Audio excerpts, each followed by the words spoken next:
గతంలో జగన్మోహన్ రెడ్డి గారు పాదయాత్ర చేసే సందర్భంలో విద్యార్థుల కష్ట నష్టాలను చూసి అమ్మఒడి అనే పథకాన్ని ప్రవేశపెట్టడం జరిగింది.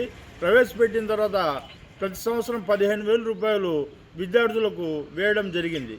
కానీ ఈ కూటమి ప్రభుత్వం రాకముందు ఎన్నికల వాగ్దానంగా ప్రతి ఇంట్లో ఎంతమంది విద్యార్థులు ఉంటే అంతమంది విద్యార్థులకు ప్రతి విద్యార్థికి 15,000, నీకు 15,000, నీకు 15,000, నీకు 15,000 అని చెప్పడం జరిగింది.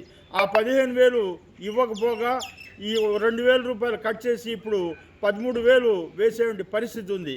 కానీ ఈ రాష్ట్రంలో ఉన్నటువంటి విద్యార్థులకందరికీ కూడా ఈ పథకాన్ని అమలు చేయాలా, కానీ ఆ విధంగా కాకుండా దాదాపు 20 లక్షల మంది విద్యార్థులకు కోత కోసి ఈ పథకాన్ని ఇప్పుడు అమలు చేసే పరిస్థితి ఏర్పడుతూ ఉంది. ఇది తీవ్రంగా ఆక్షేపణీయము. దీన్ని మేము ఖండిస్తూ ఉన్నాము. ఈ కూటమి ప్రభుత్వము గత ఎన్నికల ముందు అనేక వాగ్దానాలను చేసినటువంటి పరిస్థితి ఉంది. ఆ వాగ్దానాలను అమలు చేయాలని చెప్పి మేము విజ్ఞప్తి చేస్తూ ఉన్నాము. మీరు చూసుకుంటే నిరుద్యోగులకు నిరుద్యోగ భృతి ఇస్తామని చెప్పడం జరిగింది.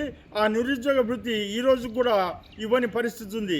అదేవిధంగా ఈ ఆడవాళ్ళకు కూడా ప్రతి నెల డబ్బులు వేస్తామని చెప్పారు. అది కూడా విఫలమైంది. ఈ విధంగా చూసుకుంటే గతంలో అమలైనటువంటి పథకాలకు కూడా ఈ ఫీజు రియంబర్స్మెంట్ ఇవ్వలేదు విద్యార్థులకు. ఆరోగ్యశ్రీ కూడా నిర్వీర్యమైపోయింది. ఈ కూటమి ప్రభుత్వం వచ్చిన తర్వాత చెప్పినటువంటి పథకాలకే డబ్బు లేకుండా ప్రజలకు మోసం చేసేటువంటి పరిస్థితి ఏర్పడింది.